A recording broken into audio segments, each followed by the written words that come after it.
Bonjour à tous, je suis très heureux de vous retrouver aujourd'hui. Partager un exercice que j'utilise assez souvent avec mes athlètes, ce que Jay Schroeder appelle la fente russe. Si vous me suivez sur les réseaux sociaux, vous avez peut-être déjà vu cette sorte de fente sautée. On va la détailler, je vais vous expliquer pourquoi je l'utilise et surtout comment vous pouvez l'intégrer vous dans vos plans d'entraînement pour améliorer votre travail, le vôtre ou celui que vous proposez à vos athlètes.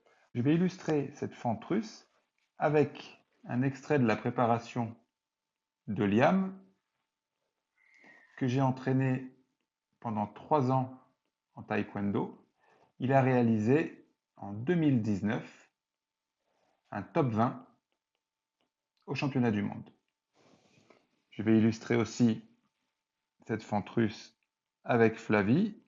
En 2021, elle est championne d'Europe U23, c'est-à-dire moins de 23 ans, sur 3000 mètres steeple. C'est la discipline en athlétisme de demi-fond, où vous avez des grosses haies et des petites piscines parfois derrière certaines haies. Tout le monde voit ce que c'est le 3000 steeple, je pense. Cette fente russe, je vous la montre sur Liam au ralenti. C'est une fente sautée avec en l'air plusieurs actions particulières qui font qu'elle a des vertus tout à fait exceptionnelles. La première chose à comprendre sur la fente russe que je vous fais voir sur Flavie, actuellement vraiment en phase d'apprentissage, c'est pour ça que ce n'est pas parfait, à vitesse réelle. Ce qu'il faut comprendre sur la fente russe, c'est qu'il y a une opposition en l'air entre le coude gauche, par exemple sur la photo, et le genou droit. En fait, cette opposition genou-coude renvoie à la notion de transfert. En fait, le programme locomoteur de base de l'être humain qui se développe très tôt dans la vie, programme locomoteur, il implique que quand on avance le genou droit, on avance simultanément le bras opposé. C'est vrai en marche, c'est vrai en course. Programme locomoteur qui est mature très tôt dans la vie, mais sous prétexte qu'il est mature, c'est pas pour cela qu'on ne peut pas le renforcer tout au long de notre apprentissage technique, tout au long des mouvements de préparation physique. Et dans l'objectif qui doit être le plus important en préparation physique, que nos exercices aient un niveau de transfert très important avec la locomotion humaine. Donc, premier avantage de la fente russe, cette opposition en l'air, coude-genou, croisé. Deuxième avantage de la fente russe, c'est l'action particulière que l'on retrouve au niveau de l'ischio. On va prendre ici l'exemple de l'ischio gauche. On voit bien Flavie qui contracte son ischio-jambier, ce qui entraîne donc le talon qui se rapproche du corps. En contractant ses ischio-jambiers, par voie réflexe, automatiquement, il y a un étirement du quadriceps qui, grâce au réflexe myotatique, va se contracter. Le réflexe myotatique entraîne, lors d'un étirement brusque d'un muscle, cette contraction propre à l'activité réflexe du muscle qui vient d'être soumis à un étirement brusque. Donc, contraction du quadriceps. Et donc, cette action-là, elle est très intéressante pour nos préparations physiques, car en faisant cette action en l'air de contraction de l'ischio-jambier, qui va étirer le quadriceps, qui lui-même va se contracter suite à l'action du réflexe myotatique, va apprendre à nos sportifs à optimiser le cycle étirement-contraction, en l'occurrence du quadriceps. C'est une façon indirecte, peut-on dire, d'entraîner la composante élastique du quadriceps. Autre action que l'on va observer cette fois-ci sur Liam, c'est la contraction des fléchisseurs de hanche qui entraîne donc une montée de la cuisse vers le haut.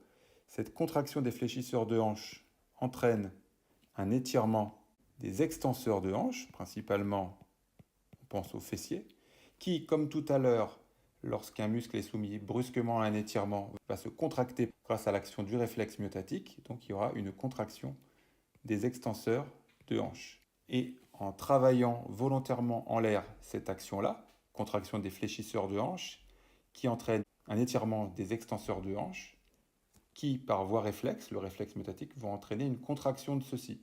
C'est une façon, là encore, indirecte de travailler sa force élastique, sa capacité à emmagasiner de l'énergie élastique et à la restituer. Ce qui est crucial quand on veut développer les capacités réactives. Pour conclure, cette fente sautée avec des actions particulières en l'air a 3 avantages. Le premier, c'est que l'opposition coude croisé avec genou opposé améliore grandement le transfert de force car ça renforce le programme locomoteur de base de l'être humain qui est lui aussi croisé. Deuxième action, l'étirement du quadriceps suite à la contraction des ischio-jambiers entraîne par voie du réflexe myotatique une contraction brusque des quadris. Et cette combinaison d'actions réflexes a pour but d'améliorer les capacités élastiques au niveau du quadri.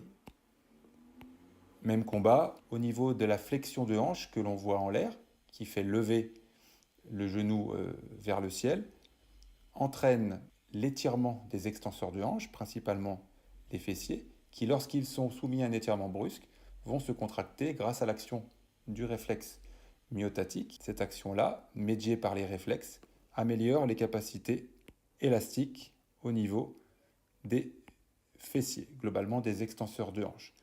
Donc cette triple action fait de cette fente sautée un must pour l'amélioration des capacités réactives de l'athlète. Attention, c'est un mouvement avancé. Ne le réalisez pas du jour au lendemain sans préparation, cela va de soi. Mais par exemple, pour vous donner un peu de contexte, moi je commence à travailler cet exercice-là après un cycle complet d'isométrie modifiée, suivi d'un cycle d'excentrique rapide. Là encore, il y a des intentions particulières dans chacun de ces cycles qui va au-delà de la vidéo d'aujourd'hui. Mais j'espère qu'avec l'illustration de cette fente, vous allez mieux vous rendre compte que chaque chose, chaque intention, chaque élément de coaching que l'on met en place doit avoir un but précis. Le but étant que la préparation physique soit là pour améliorer la motricité de notre athlète en situation sportive et ou en situation de la vie de tous les jours.